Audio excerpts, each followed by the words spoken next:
সব কিছু যদি আল্লাহই সৃষ্টি করেছে তাহলে আল্লাহকে কে সৃষ্টি করেছে? এই কথাটা নাস্তিকদের মনে ঘুরতে পারে। আমাদের মতো মুসলিমদের মাথায় অনেক সময় এই প্রশ্নটা ঘোরে। তা চলুন শুরু করি আজকে যে আল্লাহকে কে সৃষ্টি করেছে সেই ঘটনাটা আমরা আজকে বিস্তারিতভাবে জানব। ইরাকে সকল নাস্তিকরা 4জন মুসলিমকে ডাক দিলেন, দিয়ে বলল, আমরা যে প্রশ্নগুলো করব তার উত্তর যদি দিতে পারো তাহলে আমরা মুসলিম হয়ে যাব। তখন মুসলিমগণ বলল, ঠিক আছে, আপনারা প্রশ্ন করেন, আমরা উত্তর দেওয়ার চেষ্টা করব। তাদের 1 নম্বর প্রশ্ন ছিল, আমরা যে এখানে বসে আছি আল্লাহ তাআলা এখন কি করতেছে? তাদের 2 নম্বর প্রশ্নটা হচ্ছে, আল্লাহ তাআলা এত বড় পৃথিবীকে কিভাবে দেখছে? এত বড় পৃথিবী তো দেখা সম্ভব না। তাদের 3 নম্বর প্রশ্নটা হচ্ছে, আমাদের নবী হযরত মুহাম্মদ সাল্লাল্লাহু আলাইহি সাল্লাম মিরাজে গিয়েছিলেন, সে মিরাজে যাওয়ার সময় পৃথিবীর অনেক গতি ভেদ করে সে কোন দরজা দিয়ে জান্নাতে বা আল্লাহ তাআলার সাথে দেখা করেছিলেন? তাদের সর্বশেষ প্রশ্ন হলো, আল্লাহ তাআলাকে কে সৃষ্টি করেছিল? সেখানে 4জন আলেমের মধ্যে কেউই উত্তর দিতে পারল না, কারণ এই প্রশ্নগুলো এতই কঠিন ছিল, তাদের মধ্যে উত্তরটা এতই সহজ ব্যাপার ছিল না। আপনারা সবাই জানেন যে ওই স্থান থেকে একটু দূরে আবু হানিফার বাড়ি ছিলেন। আবু হানিফা একটা শুনতে পেরে সে দ্রুত সেই স্থানে চলে আসেন, এসে বলেন, তোমাদের সকল প্রশ্নের উত্তর আমি দেব। সবাই তখন অবাক হয়ে গেল যে এই ছোট্ট বাচ্চাটি কিভাবে এত প্রশ্নের উত্তর দেবে। সবাই তাকে ডেকে নিল যে, আসো তুমি এখানে, আমি তোমাদের সকল প্রশ্নের উত্তর দেব। তিনি বললেন, প্রশ্নটি কে করবে?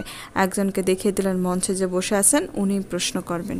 চেয়ারে বসে থাকা ওই লোকটিকে বললেন, আবু হানিফা, তুমি যেহেতু আমাকে প্রশ্ন করবে তাহলে তুমি আমার ছাত্র, আমি তোমার শিক্ষক, আগে আমাকে তুমি ওই চেয়ারে বসতে দাও, তুমি নিচেই দাঁড়ায় কোশ্চেন করবেন। উদ্ভট হলেও তারা এটা মেনে নিয়েছিল। আবু হানিফা ওই চেয়ারে যে বসলেন আর নাস্তিক নিচে এসে বসলেন।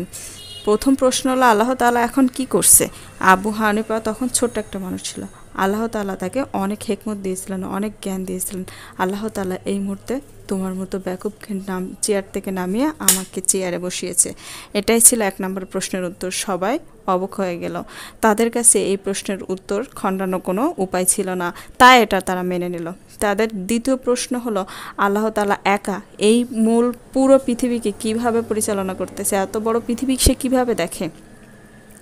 সে ঘরে একটি বাতি জ্বালালেন, আবু হানিফা জ্বালালেন, এবার বলো এই আলোর মুখ কোন দিকে, এই আলোর চোখ কোন দিকে? তারা কোনো উত্তর দিতে পারল না। এই আলো তো ছড়িয়ে পড়েছে। তিনি তাদেরকে বলেন, আল্লাহ তাআলা তার নূর এইভাবে সারা পৃথিবীতে ছড়িয়ে দিয়েছেন। এই নূরের মাধ্যমে আল্লাহ তাআলা পৃথিবীর সকল কিছুই দেখতে পান। এটাও নাস্তিকদের কাছে এরকম কোনো উত্তর ছিল না। হযরত মুহাম্মদ সাল্লাল্লাহু আলাইহি সাল্লাম পৃথিবীর আহ্নিক গতি ভেদ করে কিভাবে আল্লাহ তাআলা দেখা করেছিলেন? আবু হানিফা তখন বললেন, এই নিমকিতে 22 থেকে 23 দিন পরে, একটি ডিম থেকে 22 থেকে 23 দিন পরে বাচ্চা বের হবে। এখন সেই বাচ্চাটা কিভাবে বের হবে? তখন বলল, কোন দিক থেকে বের হবে বাচ্চাটা ডিমের ভিতর থেকে? তখন নাস্তিকরা বলতে পারলো না কোন দিক থেকে বের হবে।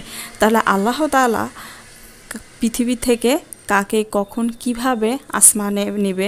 তাহলে সে যেভাবে হোক, যে দিক থেকে হোক, সে তার ভিতরে ঢুকাইতে পারে। আসমানের মালিককে আল্লাহ। আর লাস্ট প্রশ্ন ছিল, আল্লাহকে সৃষ্টি করেছে কে? আল্লাহ তাআলার মালিককে। তখন একজন বললেন, হ্যাঁ আমি পারি। তখন সে বলল, 1 থেকে গুনতে শুরু করো।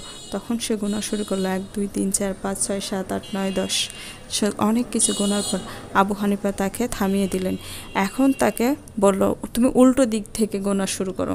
তখন 9 8 6 5 6 1 2 এভাবে চলে আসলো, আর গুনতে পারলো না। এবার ইমাম খলিফা বললেন, তুমি থামলে কেন?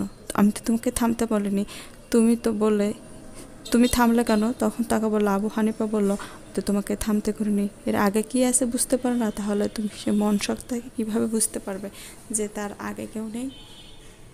এই জন্য তুমি প্রশ্ন করো, আল্লাহ তাআলার আগে কে আছে? কুল হুয়াল্লাহু আহাদ আল্লাহুস সামাদ লাম ইয়ালিদ ওয়া লাম ইউলাদ ওয়া লাম ইয়াকুল লাহু কুফুয়ান আহাদ।